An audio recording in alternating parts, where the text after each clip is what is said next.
At the reading of the will, my son shouted in front of everyone, "If that shrew gets a share, I'll give up mine." I stayed silent and smiled. He didn't know the fortune was worth 12 million. "I'm glad to have you here. Follow my story until the end, and comment the city you're watching from so I can see how far my story has reached." The lawyer, Mr. Reynolds, paused, his eyes darting nervously between Michael and me. The room fell into an uncomfortable silence. I could feel the weight of everyone's stares. My daughter-in-law, Karen's smug expression. My sister-in-law, Linda's pitying glance. Even my grandchildren's confused faces. My hands trembled slightly in my lap, but I kept my composure the way I always had for the past 52 years. "Please continue, Mr. Reynolds," I said quietly. Michael scoffed, leaning back in his chair. At 48, my son had grown to look remarkably like his father, James, tall, broad-shouldered, with that same confidence set to his jaw. But where James's confidence had been earned through decades of hard work, Michael's came from entitlement. "Mom, let's not pretend," Michael said, his voice dripping with condescension. "Dad built this company from nothing. You were just along for the ride." Karen nodded in agreement, her manicured hand resting possessively on Michael's arm. "James always said business decisions should stay with those who understand business," she added, not even bothering to look at me. I swallowed the familiar hurt, the same pain I'd been swallowing for years. At 73, I'd grown accustomed to being dismissed, overlooked, treated as if my only contribution to our family had been birthing Michael and supporting James. They never saw the nights I spent reviewing contracts when James was too exhausted, the client relationships I nurtured while hosting countless dinners, the careful financial decisions I guided James toward when his ambition outpaced his judgment. Mr. Reynolds cleared his throat. "This is just a preliminary meeting," he reminded. "Everyone, the formal reading will take place next week when the full documentation is prepared." "What's there to prepare?" Michael demanded. "Dad left the business to me, the house to Mom for her lifetime, and the rest split between us." "We all know that's what he planned."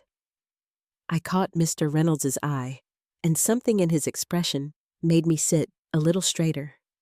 James and I had spoken privately many times in his final months, as the cancer slowly took him from us.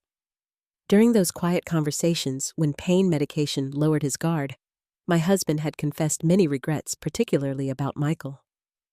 "I indulged him too much," James had whispered one night, his hand gripping mine with surprising strength. "I thought I was showing him love, but I just taught him to expect everything handed to him. He'll learn I had reassured him, though I hadn't believed it myself." James's eyes had been clearer that night than they'd been in weeks. "No, Susan.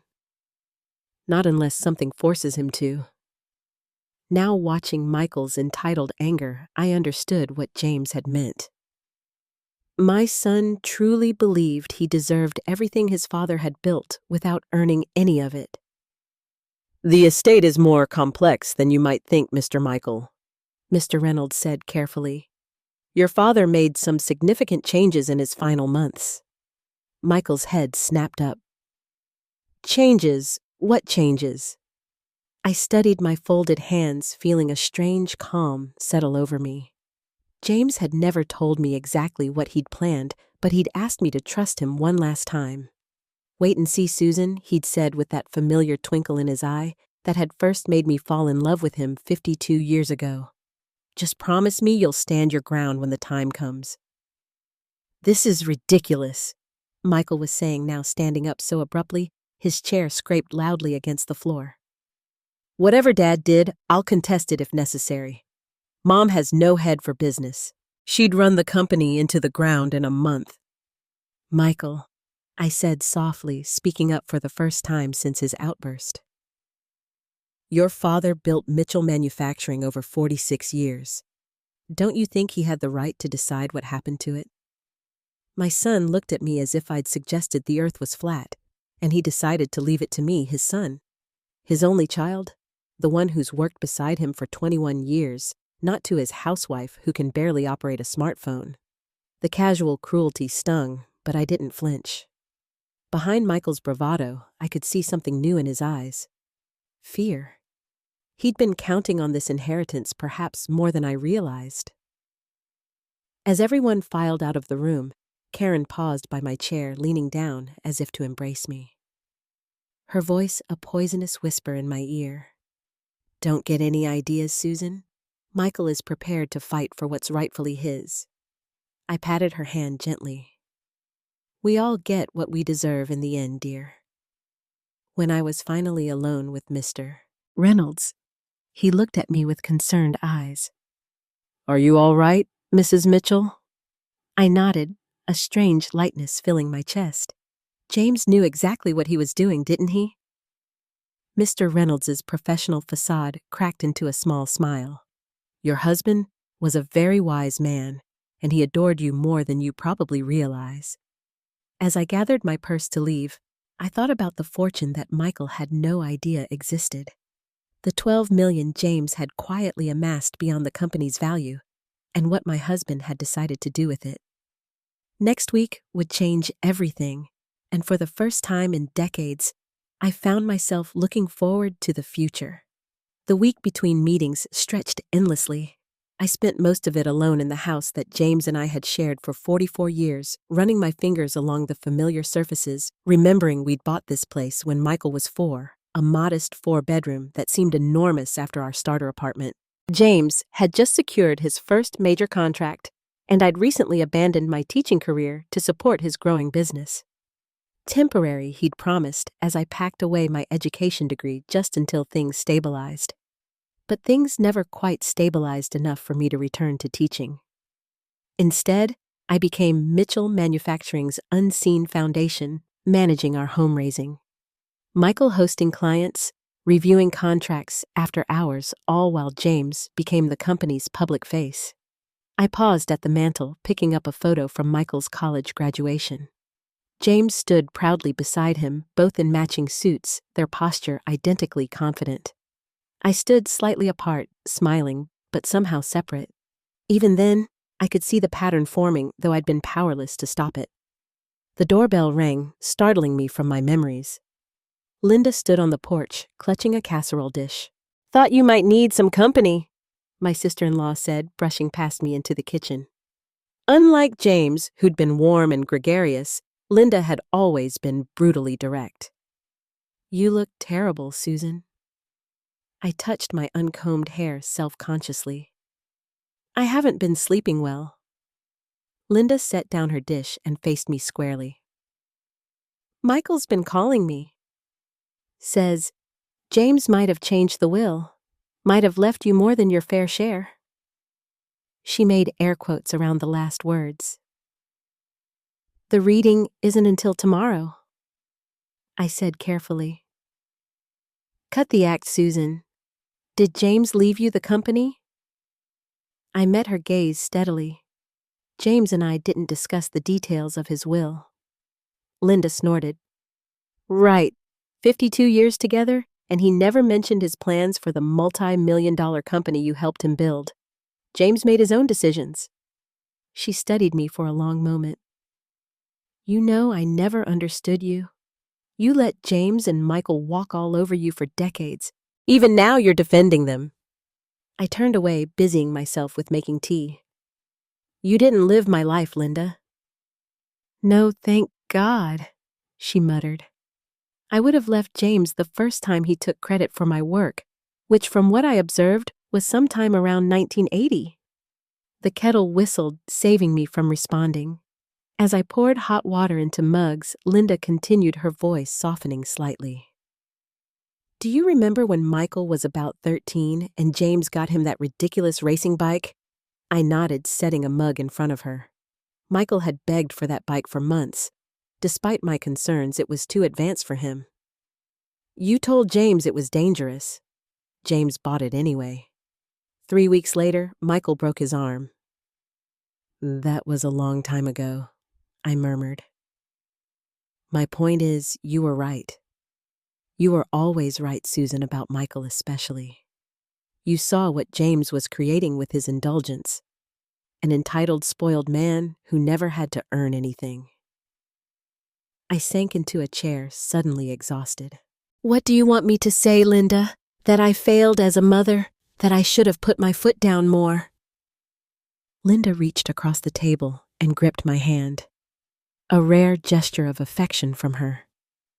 I want you to stop blaming yourself for Michael's character. James made him what he is. Maybe you could have fought harder, but James would have just gone behind your back anyway. Tears pricked at my eyes. I did try. You know, when Michael was in college, he got into trouble. Drinking, failing classes. I wanted consequences. James just threw money at the problem, moved him to a different school. I remember, Linda, she said grimly. And then James gave him a vice presidency straight out of college, despite him having 0 qualifications. I sighed, memories flooding back. Michael's first year at the company, he lost a major client with his arrogance. James covered for him, told everyone it was a strategic decision. And now Michael thinks he's entitled to run the company. Linda concluded. He's worked there for 21 years. I pointed out, worked. Linda scoffed. He shows up late, leaves early, takes credit for his team's ideas, and spends more time on the golf course than in his office. Meanwhile, he and Karen are spending money like water, the new vacation house, the boat private schools for the kids. I looked up sharply. How bad is it? Linda hesitated.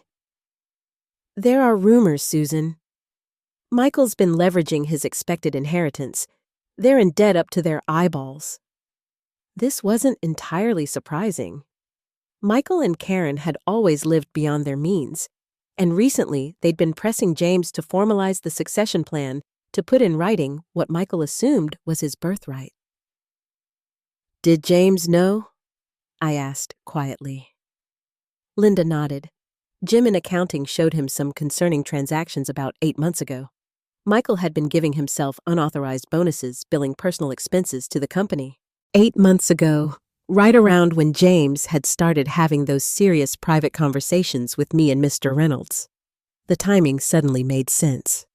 After Linda left, I went to James's study, a room I'd barely entered since his death. His presence was strongest here in the leather chair, worn to the shape of his body, the faint smell of his cologne still lingering. I ran my hand along his desk, remembering how many nights I'd brought him coffee as he worked late, how many times I'd given him my thoughts on a contract or a negotiation strategy. In the bottom drawer, I found a small leather journal I'd never seen before. Inside, in James's precise handwriting, was a letter addressed to me. My dearest Susan, it began. If you're reading this, I've already gone, and you're wondering if you've spent your life being a doormat. The answer is yes and no. Yes, I took advantage of your generosity and brilliance too many times to count. No, it wasn't your fault. It was mine, for being too proud to publicly acknowledge how much I needed you. The letter continued for pages. James's confession of how he'd realized too late the monster of entitlement he'd created in Michael, how he'd watched our son manipulate and charm his way through life without developing any real substance. I can't undo the past, the letter concluded. But I can try to shape the future. Forgive me for the pain that's coming, but trust that it's necessary. Michael needs to learn what you and I never taught him. That nothing valuable comes without earning it. I'm trusting you to be stronger than I ever was. All my love, James. I closed the journal, my hands trembling. Tomorrow, I would discover exactly what James had planned and why Michael was so afraid. The morning before the final will reading, I decided to visit my grandchildren. Michael and Karen had always controlled my access to them, scheduling our interactions with the precision of international diplomats arranging peace talks. But today, I didn't call ahead. I simply drove to their sprawling Tudor-style home and rang the doorbell. The housekeeper, Sophia, answered, her eyes widening at the sight of me, Mrs. Mitchell. I didn't know you were coming today. Is Karen home? I asked, already knowing she would be at her weekly tennis lesson. No, ma'am, just the children. They're finishing breakfast. I smiled warmly. Perfect. I thought I'd surprise them. Sophia hesitated, clearly uncertain whether to admit me without Karen's permission, but her respect for me as the family matriarch won out. She stepped aside. Olivia and Ethan, 13 and 11, were sitting at the kitchen island, still in their pajamas, despite it being nearly 10 years. They looked up in surprise as I entered. "Grandma?" Olivia said, her voice uncertain. "Mom didn't say you were coming." "It's a surprise visit," I explained, setting my purse down. "I missed you both." Ethan, always the more affectionate of the two, slid off his stool and gave me a quick hug before retreating. Olivia stayed where she was, watching me wearily. "Are your parents around?" I asked casually, though I already knew the answer. "Dad's at work," Ethan said. "Mom's at tennis." I nodded, taking a seat at the island. "How's school going?" Olivia shrugged. "Fine. Did you finish that science project you were working on, the one about ecosystems?" Olivia's eyes widened slightly. "You remember that?" "Of course I do," I said gently. "I remember everything you tell me." A flash of confusion crossed her face. "But Mom said you don't really listen to us, that you're too distracted." My heart contracted painfully, but I kept my expression neutral. "What else does your mom say about me?" The children exchanged glances, a silent communication passing between them. "You can tell me," I assured them. "I won't be upset." Ethan bit his lip. "She says you never really wanted Dad to be born, that you resented having to give up your job to raise him." The cruelty of the lie stole my breath for a moment. I had adored Michael from the moment he was placed in my arms. Yes, I'd mourned my teaching career, but I'd never once regretted my son. And Olivia added hesitantly, "She says you tried to convince Grandpa James not to let Dad work at the company because you were jealous of him." I closed my eyes briefly, steadying myself. "Do you believe that?" Both children looked down at their cereal bowls. "It's okay," I said softly. "These are complicated grown-up issues, but I want you to know that I have always loved your father very much, and I love both of you more than anything." I spent the next hour really talking with my grandchildren, perhaps for the first time. Without Karen's hovering presence, they gradually relaxed, sharing stories about school and friends. I realized how little I actually knew about their lives, how successfully Karen had isolated them from me. As I was preparing to leave, not wanting to be there when Karen returned, Olivia suddenly asked, "Grandma, are you and Dad fighting about Grandpa's money?" I paused, choosing my words carefully. "Your grandfather worked very hard all his life. He wanted to make sure his money was used wisely. Dad says you're trying to take what belongs to him," Ethan said bluntly. A wave of sadness washed over me. "Is that what he told you?" Olivia nodded solemnly. "He was really upset. He said you never supported him like Grandpa did." I knelt down to their level, looking into their young, troubled faces. Sometimes adults disagree about important things, but that doesn't change how much we all love you. No matter what happens with Grandpa's will, you will always be my precious grandchildren. On the drive home, I could barely see through my tears. Karen hadn't just poisoned my relationship with my grandchildren. She'd rewritten our entire family history.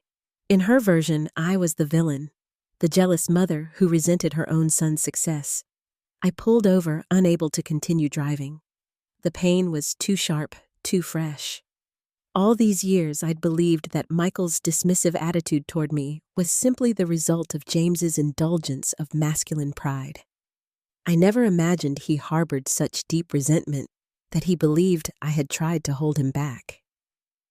When I finally arrived home, a familiar car was parked in my driveway. Thomas Carter, James's oldest friend and the company's financial controller, was waiting on my porch. "Thomas," I greeted him, wiping away the last traces of tears. This is unexpected. His weathered face was grave. We need to talk, Susan, about Michael.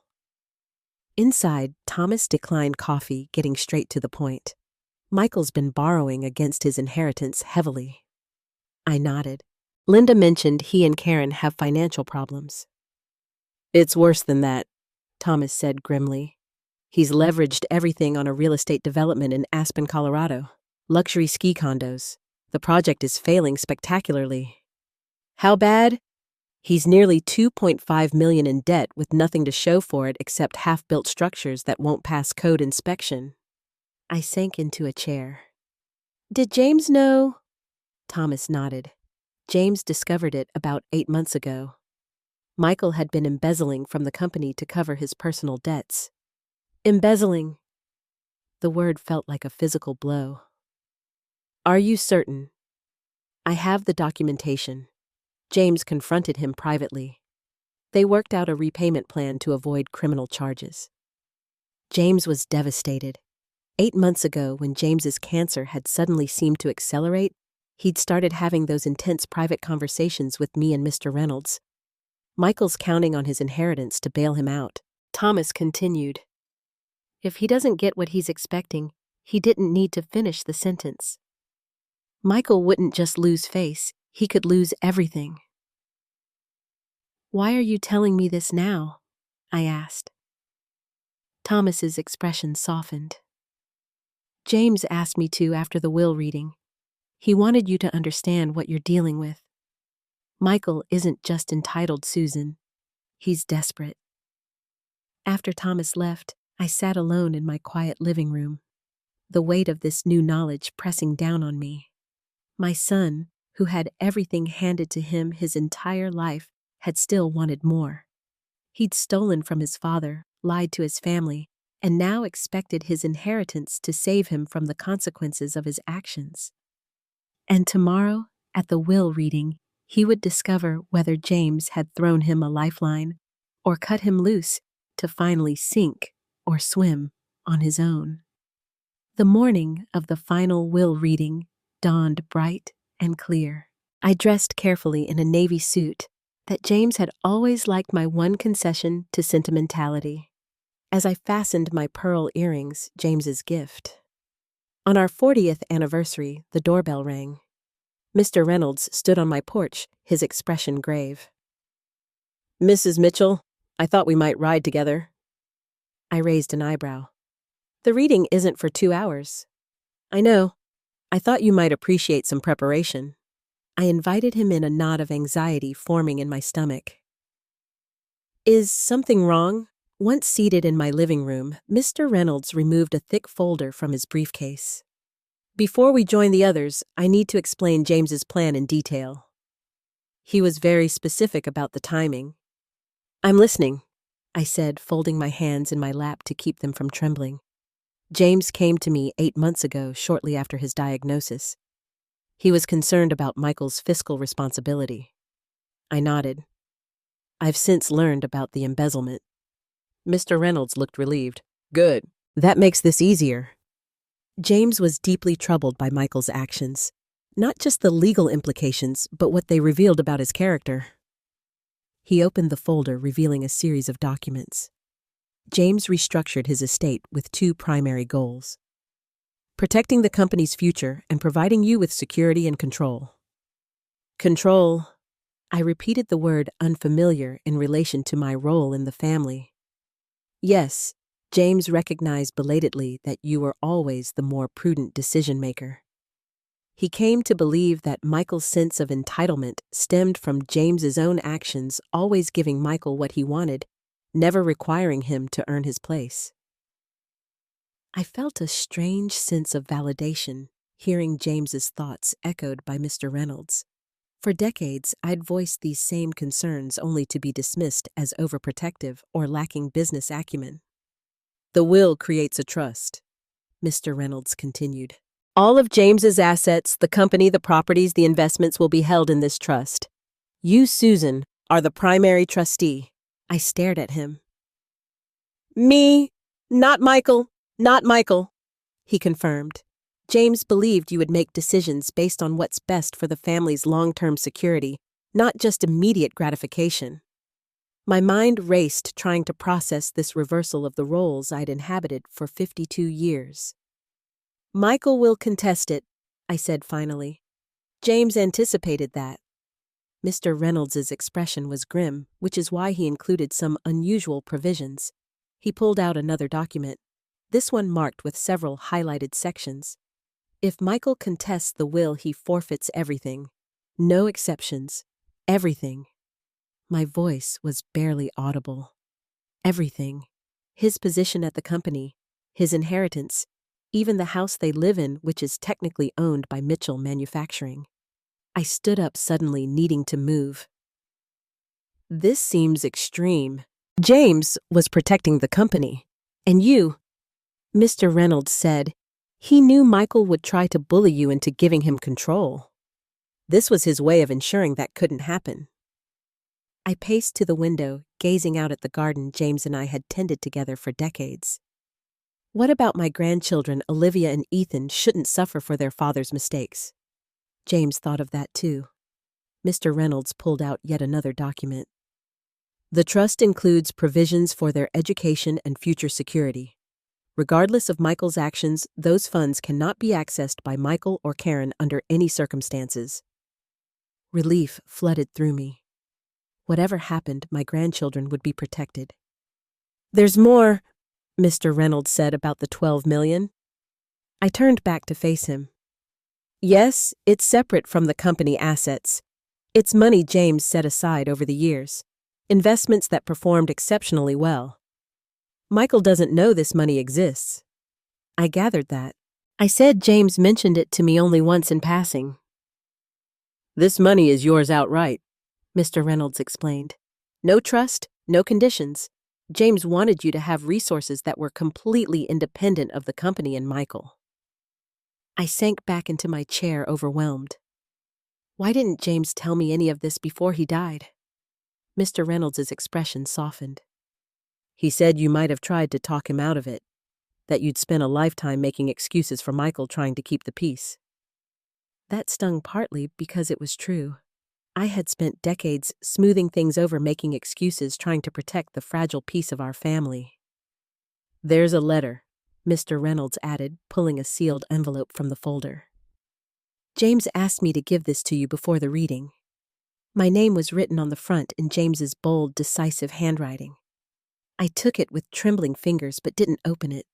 Some things were too private to share, even with Mr. Reynolds. What do you think Michael will do? I asked instead. He'll be angry, Mr. Reynolds said bluntly, possibly threatening. Almost certainly he'll try to intimidate you into changing the terms. And if that doesn't work, then he'll try to contest it despite the forfeiture clause. He'll claim you manipulated James during his illness, that James wasn't of sound mind. I felt a flare of indignation. James was sharp until the very end. We have extensive documentation of his mental competence, Mr. Reynolds assured me. Multiple witnesses, medical evaluations. Michael won't win a contest, but he could drag it out, make things unpleasant. I thought of my grandchildren, of the lies Karen had already told them. How much worse would it get if Michael declared open war? What would you advise? I asked. Mr. Reynolds considered the question carefully.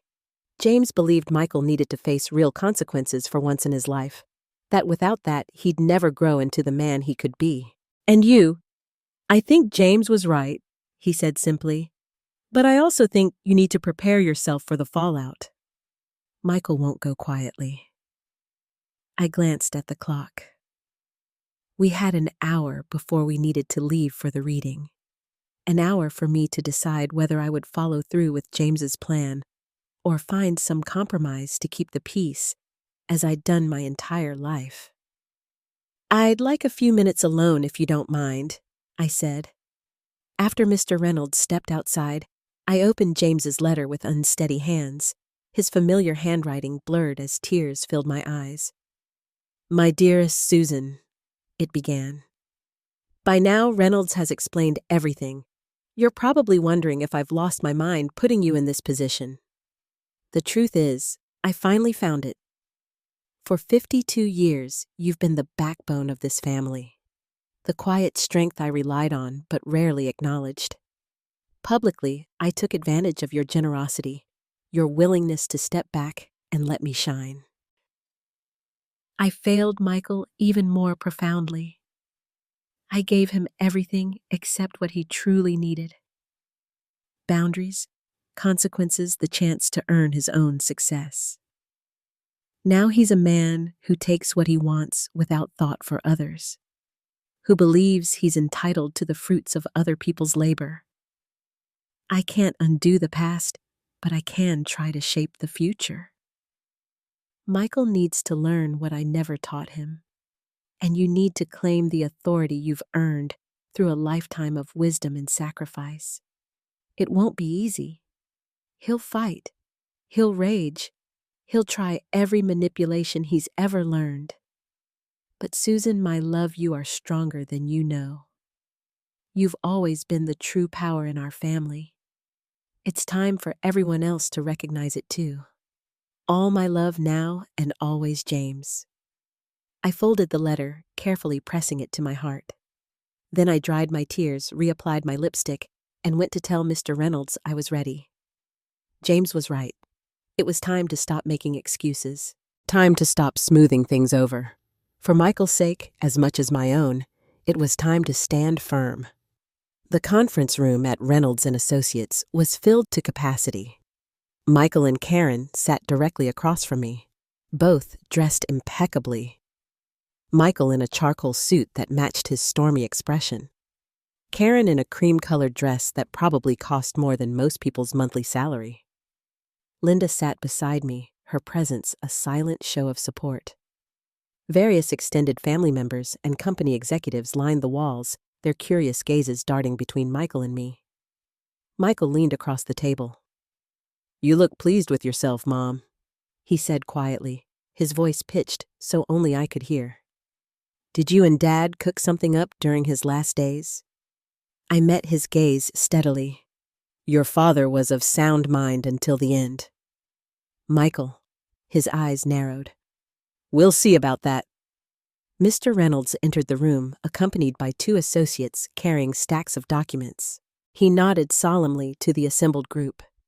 "Thank you all for coming. We're here for the formal reading of James Mitchell's last will and testament. Before we begin, I want to clarify that Mr. Mitchell revised his will 8 months ago with multiple witnesses present, including his physician who attested to his mental competence." Michael shifted in his chair, the first flicker of uncertainty crossing his face. Mr. Reynolds adjusted his glasses and began reading the formal legal preamble. I barely heard the words, focusing instead on my son's face. Despite everything I'd learned, despite his cruelty and poor choices, my heart ached for what was coming. No mother wants to see her child suffer, even when that suffering is necessary. "Now to the disposition of assets," Mr. Reynolds said, his voice cutting through my thoughts. James Mitchell established the Mitchell Family Trust into which all company assets, properties, and investments have been placed. Michael nodded impatiently. This much he had expected. The trustee of this trust with full authority over all business decisions, distributions, and management is Susan Mitchell. A shocked murmur rippled through the room. Michael's face drained of color. "That's impossible," he said, his voice dangerously quiet.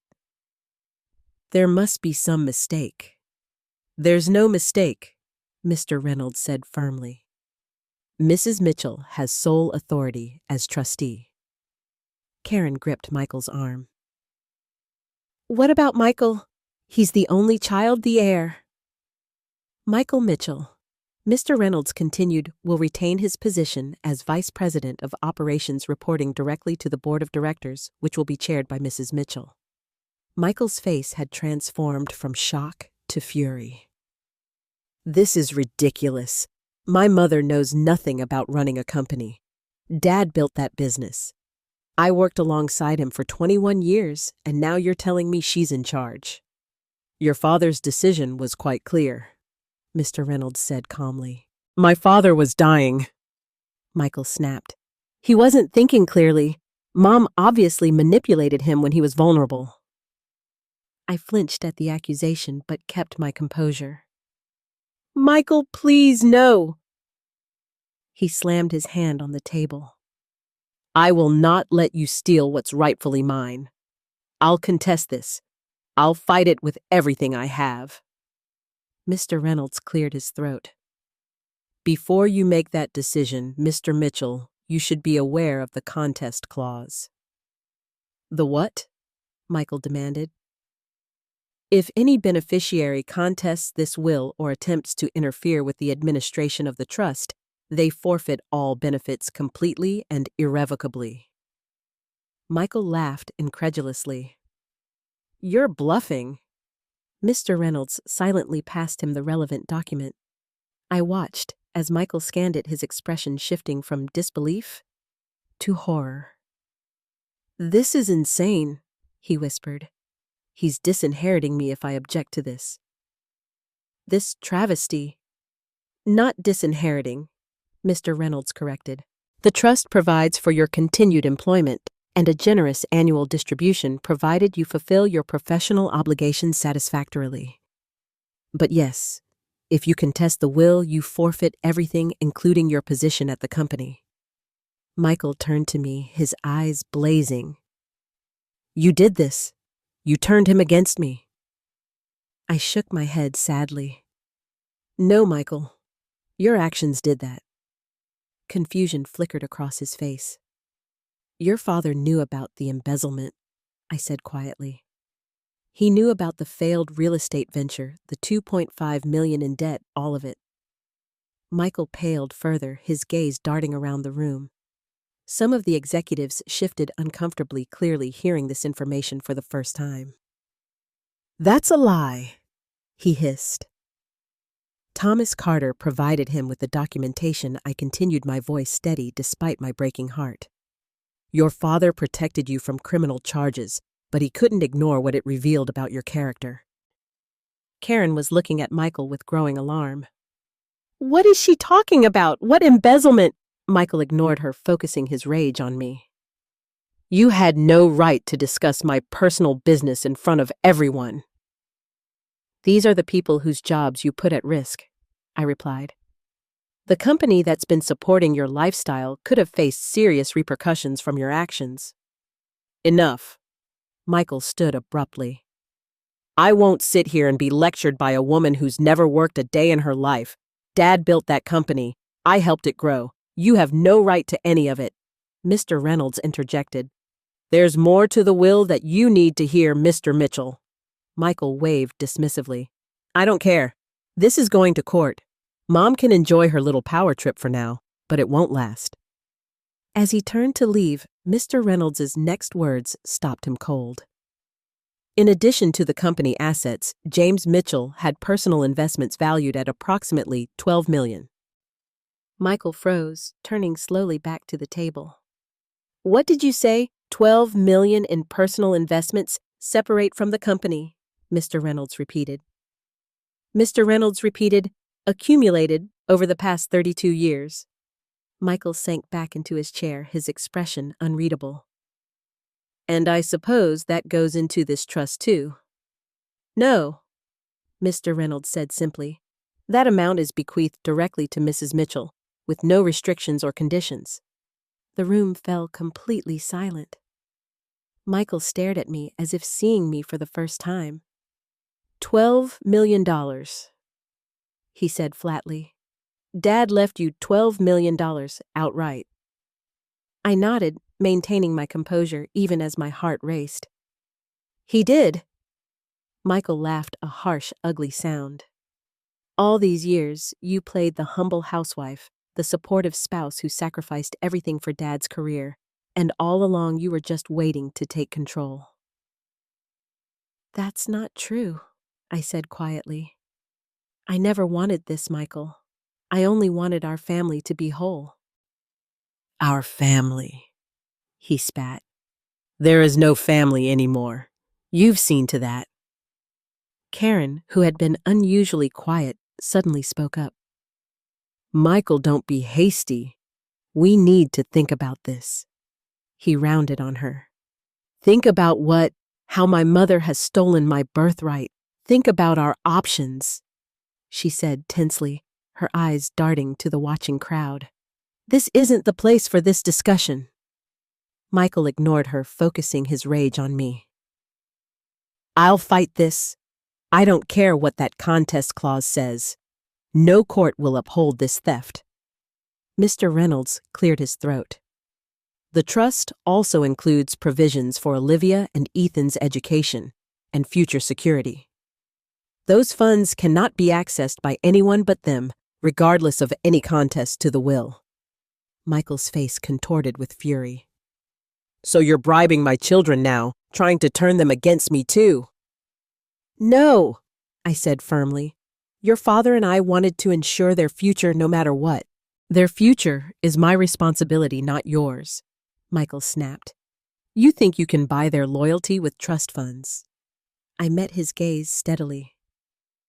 This isn't about loyalty, Michael. It's about security. It's about making sure that your children don't suffer for any financial difficulties you might face. The implication hung in the air between us. Michael knew I knew exactly how precarious his finances were, how close he was to losing everything. This meeting is over, he said, finally standing again. Come on, Karen. We're leaving. As they stormed out, the room erupted in murmurs. I sat perfectly still, James's letter a reassuring weight in my pocket. The hardest part was done. Now came the aftermath. 3 months passed slowly. The initial shock of the will reading had rippled through our family and the company like a stone thrown into still water, creating waves that continued to spread outward. Michael had consulted 5 different attorneys, all of whom told him the same thing. The will was ironclad. James had been methodical in documenting his mental competence, his reasons for the unusual arrangement, and Michael's financial misdeeds. Any contest would not only fail, but would trigger the forfeiture clause, leaving Michael with nothing. I spent those months learning about the company I now oversaw. Thomas Carter became my closest advisor, patiently explaining the business James and I had built together, but that I had always viewed from the sidelines. To my surprise, much of it came naturally to me. Years of listening to James's dinner table conversations, reviewing contracts late at night, and offering quiet suggestions had given me a foundation I hadn't realized I possessed. The company employees adapted to my leadership with varying degrees of acceptance. Some were openly skeptical, others cautiously supportive. I made no dramatic changes, focusing instead on steady, thoughtful management, exactly what James would have wanted. Michael had been conspicuously absent from both the office and family gatherings. According to Linda, who somehow always knew everything, he and Karen were reassessing their options, which I suspected meant they were desperately trying to figure out how to manage their crushing debt without the windfall they'd been counting on. I hadn't seen my grandchildren since. That day in their kitchen, the silence from them was the most painful part of this entire ordeal. On a crisp autumn morning, I was reviewing quarterly reports in James's old home office. My office now, when the doorbell rang. I wasn't expecting visitors. Opening the front door, I found Michael standing on the porch alone. He looked different, thinner, with dark circles under his eyes and a humility in his posture that I'd never seen before. Michael, I said, surprise making my voice catch. I wasn't expecting you. Can I come in? He asked, his tone lacking its usual confidence. I stepped aside, motioning him into the living room. He sat stiffly on the edge of the sofa, declining. My offer of coffee. How are you? I asked when the silence stretched too long. He laughed hollowly. How do you think my life is falling apart? I waited, sensing he hadn't come just to tell me that. We lost the house, he said finally. The bank foreclosed last week. Though I'd been expecting this news hearing, it still hurt. I'm sorry, Michael. Are you? He asked, but without the venom I'd expected. It's what Dad wanted, isn't it? For me to lose everything. I shook my head. Your father wanted you to understand the value of what you had. He wanted you to become the man he knew you could be. Michael stared at his hands. We're staying with Karen's sister for now. It's humbling to say the least. The children, I asked, trying to keep the eagerness from my voice. They're confused, angry. They don't understand why we had to leave our house, why they had to change schools. Guilt twisted in my stomach. Michael, I never wanted them to suffer. I know, he said quietly, surprising me. Karen told me about your visit, about what the kids said you told them. I tensed, unsure where this was going. You didn't trash me, he continued. You could have, but you didn't. Even after everything I said about you, I reached across the coffee table, tentatively placing my hand on his. You're my son. No matter what, that doesn't change. Michael's eyes filled with tears, something I hadn't seen since he was a child. I've made such a mess of everything. Mom, the company, my marriage, my children's security. It's not too late to fix things, I said gently. He looked up sharply. Is that why you think I'm here, to beg for money? No, I said honestly. I think you're here because you're my son, and you're in pain. Michael seemed to deflate, the last of his defensive anger dissipating. Karen left, he said abruptly. She's filing for divorce. She says she didn't sign up for financial ruin. Despite everything Karen had done, I felt a pang of sympathy for Michael. I'm sorry to hear that. Are you? He asked again. And this time, there was genuine curiosity in his voice after how she treated you, how she poisoned the kids against you. I'm sorry for your pain, I clarified, and for what this means for Olivia and Ethan. Michael nodded slowly. They're asking about you, especially since Karen left. They want to know if the things she told them were true. Hope fluttered in my chest. And what did you tell them? The truth, he said simply. That their grandmother is a good person who loves them very much. That I've been unfair to you. Tears prickled at my eyes. I'd like to see them if that's possible. That's partly why I'm here, Michael admitted. They need stability right now, people they can count on. The unspoken request hung between us. They're always welcome here, I assured him. And so are you, Michael. He nodded, eyes downcast. I don't know what happens next, Mom. I've lost almost everything. My marriage, my home, probably my job too. Once the board realizes how badly I've mismanaged my department, I considered my next words carefully. Your father left the company in my control because he trusted my judgment. If I judge that you deserve another chance, a real one, would you be willing to earn it, truly earn it this time? Michael looked up, a flicker of his old defensiveness crossing his face. What does that mean? It means starting over, I said firmly. A lower position, reduced salary, regular oversight of your work. It means proving yourself not as James Mitchell's son, but as an employee who brings value to the company. He was quiet for a long moment. And if I refuse, then that's your choice, I said simply. The trust provides for Olivia and Ethan regardless. You won't starve, but you won't have the life you've become accustomed to either. Michael stood and walked to the window, gazing out at the garden where he'd played as a child. Dad really thought this through, didn't he? He did, I confirmed. He loved you, Michael, enough to finally give you what you actually needed, not just what you wanted.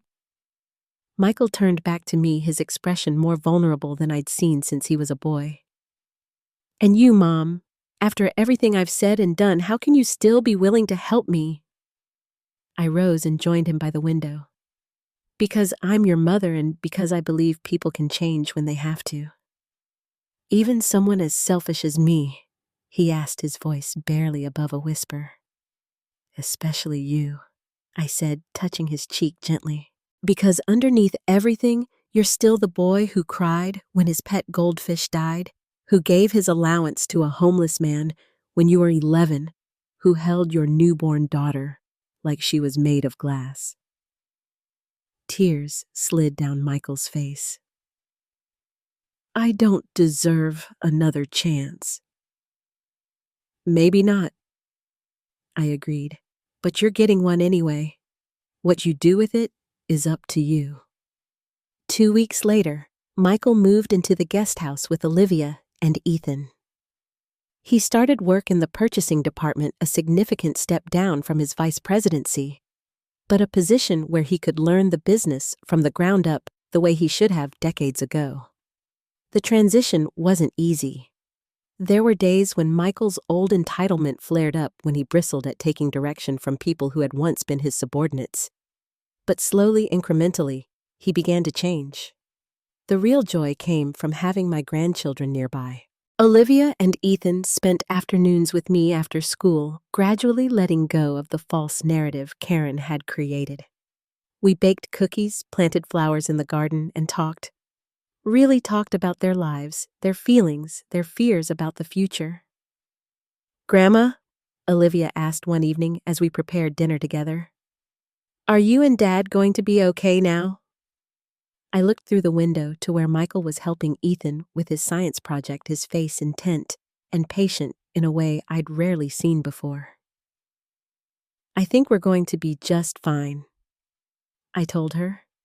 And for the first time in decades, I truly believed it. James had been right all along. Sometimes love means setting difficult boundaries, even when it breaks your heart to do so. Michael was finally growing into the man he could be. Responsible, thoughtful, earning his place in the world rather than expecting it handed to him. As for me at 72, I had discovered a strength I'd always possessed but rarely used. The company was thriving under my leadership. My family was healing, and I had finally found my voice after decades of silence. James's last gift hadn't been the money or the company. It had been the chance for all of us to become who we truly could be, once freed from the patterns that had held us back for so long. In the silence of his final plan had come our redemption. Michael's, mine, and even James's. A family legacy worth far more than $12 million. Now I'm curious about you who listened to my story. What would you do if you were in my place? Have you ever been through something similar? Comment below. And meanwhile, I'm leaving on the final screen 2 other stories that are channel favorites, and they will definitely surprise you. Thank you for watching until here.